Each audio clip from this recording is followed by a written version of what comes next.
What's up, good people? What's up, good people? It's your boy, Dr. Leroy McKenzie Jr., the Impact Builder. Welcome to the brand new suite. Y'all see, we in the satellite because we got the whiteboard. The whiteboard is in effect on this Talk to Me, Tell the Truth Tuesday. Y'all know what we do on Tuesdays. We got to talk to you, but we're going to talk to you and tell you the truth to make sure that you understand and that you are maximizing your abilities, your skill sets, and those things that you as an entrepreneur, as an entrepreneur, as a leader, as an organization, need how you can equipping you to master your craft, master your industry, and master the marketplace at an elite level. I don't need you to just be there. We want you to master your craft, your marketplace, the marketplace, and your industry, because that's how we do here in the brand new suite. Y'all know what we've been doing all this week, and it's only Tuesday, right? This week we've been talking about, can you save a legacy brand? Can you save a legacy brand? And what I'm looking at are the 5 lessons from the CEO of Red Lobster, and I I give a hard time saying his whole name, so we just gonna call him DAMOLA. I hope that's how you pronounce it, DAMOLA. If anybody knows a better, I mean, if I'm mispronouncing it, please forgive me, DAMOLA. I love the work that you're doing at Red Lobster. He's been the CEO of Red Lobster for a number of years now. I think since the pandemic. I think he came in the pandemic, I want to say, and they are now out of bankruptcy, which is phenomenal. And this isn't the first franchise that he has brought out of bankruptcy. He did this with PF King, I think is the name of the restaurant as well. Did the same thing, came in, did a phenomenal job. And this past weekend, I just happened to, well, I wanted to just find something to talk about. And I got other list of things that I'm going to be doing over the next couple of weeks. But this one I had to get to this week. I wanted to get to this week because I believe that this brother, I mean, he's young. He's not over 40. I think he might be in his I think he's in his mid 30s. He's in his mid 30s. I don't think he's older than 37. He might be 37, 35, 37, somewhere around there. But he's doing an excellent job at what leadership looks like and leading an organization like Red Lobster. And I thought that there should be something that gave him his flowers. I truly believe that universities should be studying his business model, his ideology, those great things that he's doing in the industry, in his industry and in the marketplace, because I believe his principles can be utilized throughout the marketplace. So let's get into lesson 2, which is cut what isn't working. Cut what isn't working. Here's the thing really quickly about that, because I really want to go fast. But great leaders don't save everything. They save what matters. Great leaders don't save everything. They save what matters. Is that you? Are you a leader that saves what matters when it comes to being able to overcome a challenge? Do you think through it? Y'all know what I do. That's one of our concepts. The think through it concept. Do you think through it? You know, as a leader, you should be able to think through it. One of my closest friends, David Wiggins, he and I have been friends since the 90s. And we worked in the hospitality industry together, worked for a hotel together as well. But one of the things that he was absolutely brilliant at, because he was a GM throughout the hospitality industry and been an assistant GM around different hotels. But this was what he did. He was a great leader because he understood he couldn't save everything, couldn't save everybody, and he saved what matters. Just like DAMOLA saved what matters when it came to Red Lobster and coming in and walking them through bankruptcy. He saved what matters, and initially they the all you can eat shrimp wasn't saved, but he understood that it mattered. So what did he do? He brought it back with a different concept and a different mindset, because now it's only here for a limited time.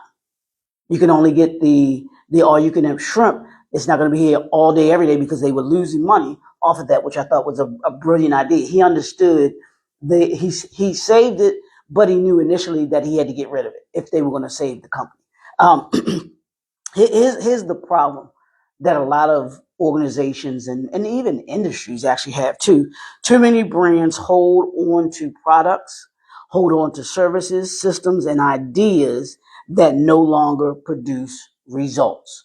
Are you holding on to something that no longer produces results?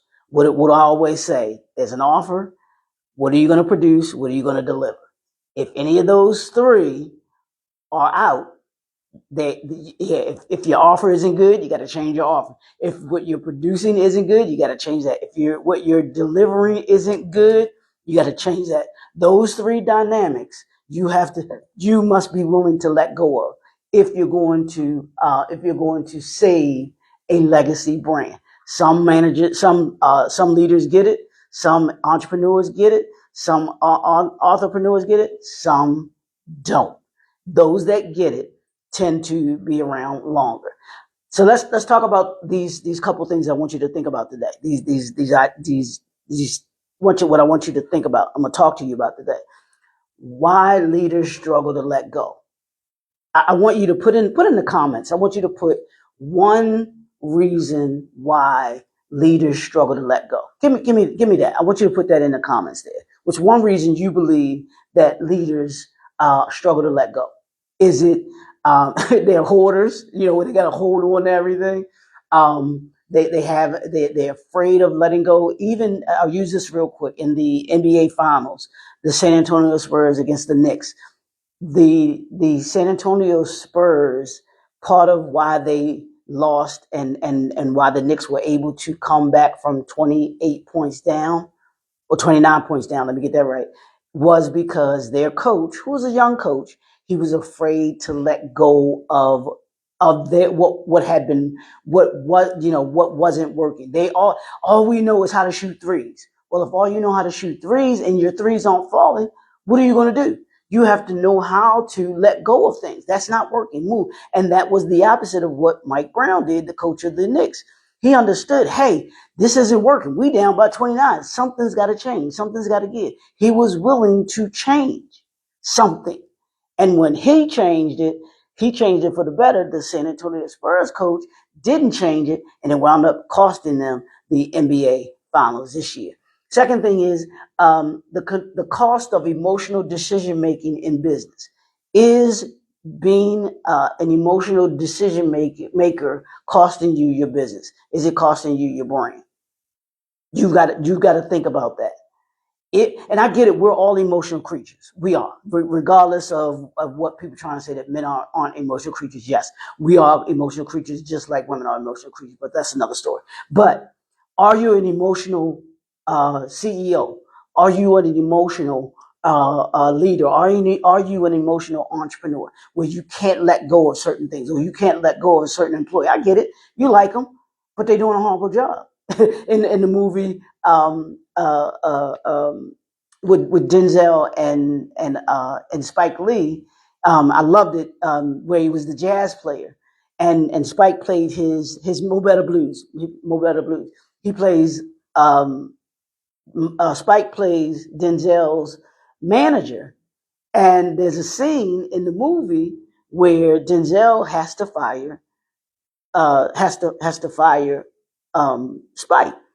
And as they were talking, he says to Denzel says to Spike, he says Bleak says to, I forgot what Spike's name is, but he says to him, I'd have fired you a long time ago if we weren't friends. Sometimes we hold on to things because of the emotions that we have attached to it, and we have to understand that sometimes we can't let emotions get in the way of us progressing our brain, because it can cost us our brain, and it cost Bleak his career because he allowed Spike's character to get him in trouble, him trying to take up for him and cover for him. So Identifying activities that drain your resources. What activities are draining your resources? What resources do you have? What resources are working well, and what resources are draining you? There are some resources. What are the leaks? As one of my business associates says, where are the leaks? Identifying the leaks and then making sure that you fix those leaks, because the leaks will cause the boat to drain, and you'll wind up sinking. And no one in the brand new suite is about sinking. So we have to identify the leaks. How strategic elimination creates growth opportunities. You have to be strategic about what you eliminate. That means you got to think through it. You got to think through and what are those things that need to strategically be eliminated.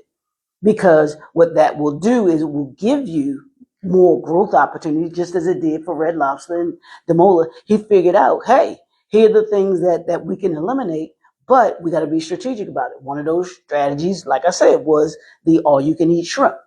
He said, okay, we're going to take it away, strategic, because it was the item on the menu that was costing them the most.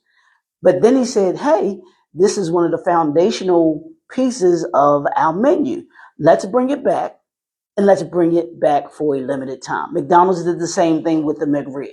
They found out, hey, that it didn't need to be a permanent part of the rib. I mean, permanent part of the menu. But if we eliminated it strategically and bring it back periodically, then we create growth opportunities for us. That's being a strategic CEO. That's being a strategic entrepreneur, just as DAMOLA has done with Red Lobster. Last couple things. Here's a principle that I want you to write down. Your next level requires subtraction before multiplication. Your next level requires subtraction before multiplication. That's one of the things that David would do. He would come in, do his analysis of all of the employees, every single one of them. And there were some people that needed to be subtracted. And he was one to do it. He would let them know, your performance is below par. You have X amount of days to be able to bring it up. If not, we're going to have to dismiss you, or he would dismiss them right away. You have to be mindful of that. You can't just dismiss somebody if they're over their 90 days. You can't dismiss them. You have to go through the process of eliminating them before you can multiply. Then he went through the process of adding additional employees as he was dismissing those employees. Subtraction before multiplication. Before Red Lobster could do anything of getting their customers back, DAMOLA had to subtract menu items. He had to subtract some of the ambiance that was not working in the physical Red Lobster's stores. He had to eliminate those things. But then now he's come back with the multiplication, which we see is working very well for them, because they've come out of bankruptcy and they're moving forward. They're getting their brand. I mean, they're getting the name back. People are going back to Red Lobster. You even got people on TikTok doing those doing food reviews at Red Lobster, talking about the seafood boils, and of course the biscuits. The biscuits are just the bomb, and the all you can eat shrimp. Those kinds of things. That's the direction and how you go about bringing it back. And here's your homework. Last thing, what are you holding on to that your brand has already outgrown? What are you holding on to? What are those?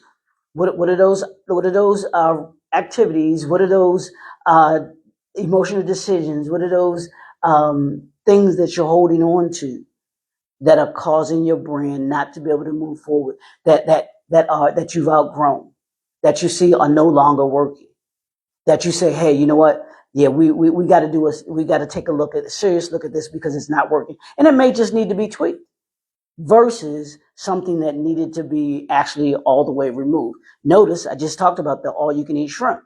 It didn't need to be eliminated totally. It needed to be tweaked, and it was tweaked because now it's only here for a limited time.